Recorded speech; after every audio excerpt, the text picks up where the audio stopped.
This is Wednesbury, a black country town in the West Midlands. At this busy mainstream secondary school, there's a successful programme of inclusion for pupils with special educational needs. Of 1,200 pupils, over 100 are statemented or have additional funded support. And 7 of these are diagnosed as being on the autistic spectrum. Wodensborough is a school where inclusion works. We believe in everybody having access to the curriculum, whatever the subjects, whatever the activity and whatever their entry level, whether they're working at A star or they're working at P levels. That's the school's philosophy. The special needs provision employs 42 staff, including special needs teachers, learning support practitioners and learning support assistants. We were approached by the authority to look at developing a provision for secondary children with autistic spectrum disorders. And that was a major transition process for us and the whole school. Secondary mainstream teachers have to unpick and undo and restart and rethink everything again. Even the simple tools that a classroom teacher uses in a secondary school is going to completely throw an autistic child and create havoc in a classroom. We'll be seeing how 4 pupils on the autistic spectrum are included in the life of the school. Statistically, ASD affects far more boys than girls. The reasons for this are unclear. Anthony is in Year 7, Luke is Year 8, Scott is Year 9 and Tim is in Year 11. Each boy has distinct needs relating to his individual diagnosis. For Anthony's parents, the thought of his transition to a large mainstream secondary school caused them concern. I think we've had ideas about what inclusion should be over the last few years, but we've never really seen it in action at his primary school like we would have. But I think since he's moved to secondary, we've definitely seen inclusion in practice and that it can work and be successful. He's not comfortable with crowded classrooms, unpredictable noise, too many demands being made on him at once. Lack of routine, lack of consistency. He needs a very structured setting to do well. So although it's a larger school and much more movement and noise, because the staff have been so consistent with him, that's really been helpful to him. Here you go, Scott. Shall I help you with another one? Like Anthony, Scott is part of mainstream classes for most subjects. For an autistic child, mixing with other pupils is a valuable way to overcome isolation. Let the professional do it. I will not join in. What you can do, which is good in the green... I can get on with my work. Well done. In the Learning Support Department, Scott is working one-to-one on a social story.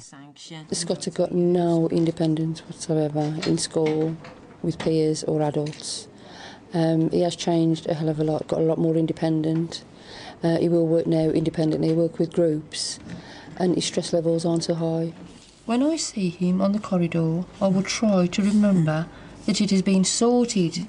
A common autistic trait is misinterpreting social situations. Well, that's good, isn't it? Scott is learning how to differentiate between boisterous behaviour and bullying. We draw the situation out, and then we can say whether they're bullies or not. If it's only happened once, there won't be a bully. So we put it in the finish box, and that's finished with. We don't want to talk about him no more. Don't you like him? Because he doesn't do it no more, does he? Yeah. That's where the finished box really comes in and is really useful, because you do put it in the finished box, and then if it comes up again, you can say, that's in the finished box. It's not really frustrating on our part, because it's obviously something that's bothering them, and it's something they need to deal with. So you just deal with it until they're happy, then it's finished. It was Sorted.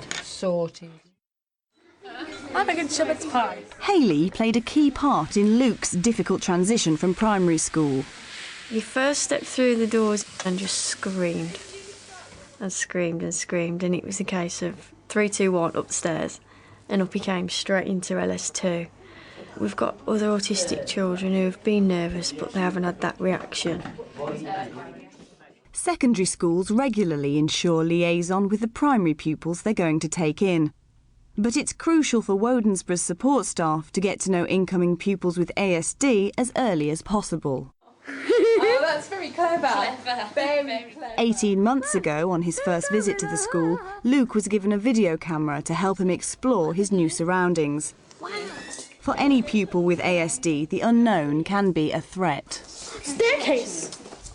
The main challenges are moving from a very familiar, safe, small environment to moving to a very large, unfamiliar environment, lots of new faces, lots of new sounds, lots of new smells.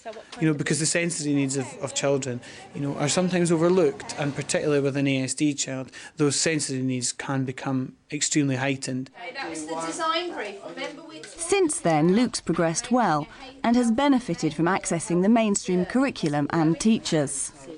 He's come on amazingly because he's so much more independent now. He's much better with people. He was normally head straight down on the desk, which he does now and again. But he's getting used to people a lot more and changing environments much more. He has settled a lot.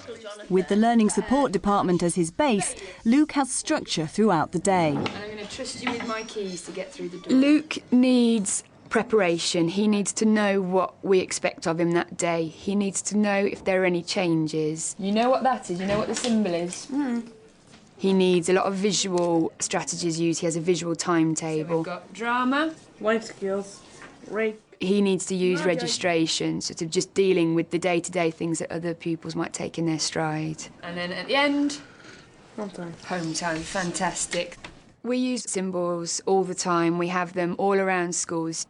We've started filtering out into mainstream lessons as well, and we found it has a massive impact on all the pupils, not just the autistic ones. It doesn't hurt the kids that can read, and it really benefits those that can't. Sunshine Hub. Who likes drinks? Luke's been making progress in subjects that are traditionally non-autism friendly.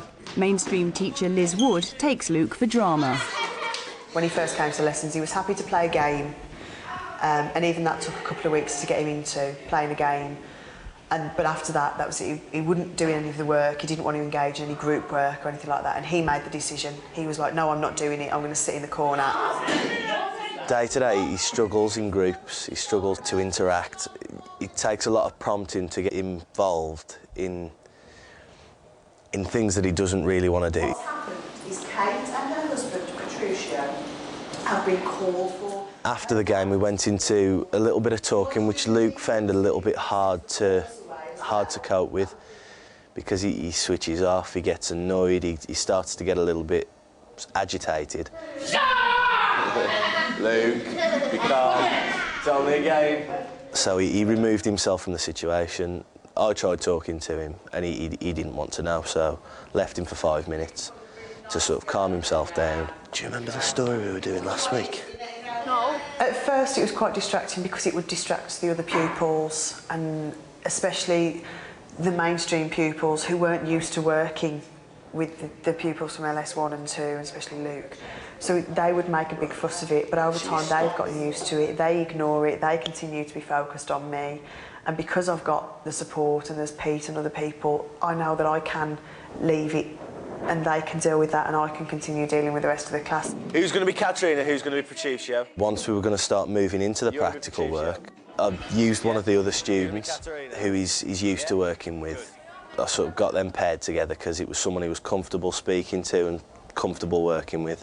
Sort of talking him through what he needed to do and making it enjoyable for him, making it so it wasn't a lesson and it wasn't something that he needed to learn. It was something that he was going to have fun doing. He can say, "No, it's the moon." No, it's the moon. It's not. Moon. The only person that's ever excluded Luke has been Luke.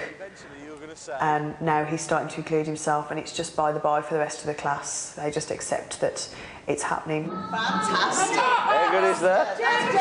Praise. Praise is so important. Once he has started to work, once he has started to get himself back into the lesson, the teacher then has got to come over and sort of praise, get both Luke, teacher and support staff involved, working as a group, and it helps. It does help a lot. A moon is the sun. Moon, sun. Moon. Okay, you got. Fantastic. Well done. want to see is the knowledge that you have built up, because in theory, Tim is preparing for his GCSEs. He has a diagnosis of Asperger's syndrome and so is at the higher functioning end of the autistic spectrum. When I first met Tim, when he was in Year 6 at primary school, Tim was very, very isolated, agitated in the playground situation. He found it very difficult to interact with other children. I hope to get into the graphics or media industry, what I'm studying at the moment, yes. If I get past college, yes. He was one of our first children that came through the door, that, you know, with a clear diagnosis of ASD. Since then, Tim has just surprised us all. As far as I'm concerned, this is finished. Do you think you want to put the freebie on there? That's got to go back on there for when it gets sent away for marketing and such like, but I really wouldn't start messing with this too much. Tim is studying GCSE graphics, single award. He does have Asperger's. He is also very academic and very knowledgeable within the subject area. He's actually more able than probably 50% of the rest of the group that don't come with his specific needs. But he does have a very different set of needs to Luke, in that he's much more able. So you have to support him, but also stretch him to meet the requirements of the GCSE syllabus. The difficulties that Tim has to deal with is the fact that as soon as he's got it in his mind that this is important, then it becomes too important for him. And at the moment, in preparation for GCSEs, you know, lots of staff are getting very, very agitated about coursework and getting this done and getting that done. And Tim is now struggling to understand what is important, because we're trying to develop the whole Tim. We're trying to work on his relationships and his social skills. We're trying to make sure that he's academically making progress. And unfortunately, Tim can't see that as a whole picture. He's seeing it as very much compartmentalised. It's one of the best specs I've read in a long time. Job done on that bit. It sounds unusual, but we actually have to support him in not doing too much as well, because he will. If he didn't do any more work on his folder, he would still get a very good grade. He will work and work and work. His folder is 3 times the thickness of anyone else's. Perhaps the biggest issue for teachers is how to adapt their methods when each child with ASD can have such different needs and abilities.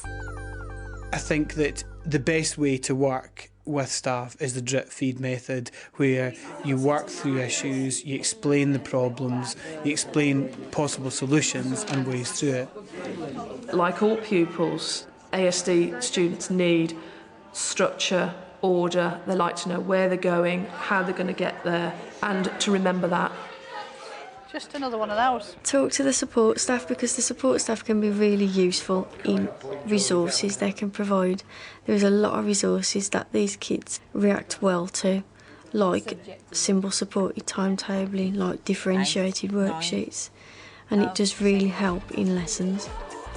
Our role as a department is facilitating change and making sure that the staff feel confident in moving forward with all children with special educational needs.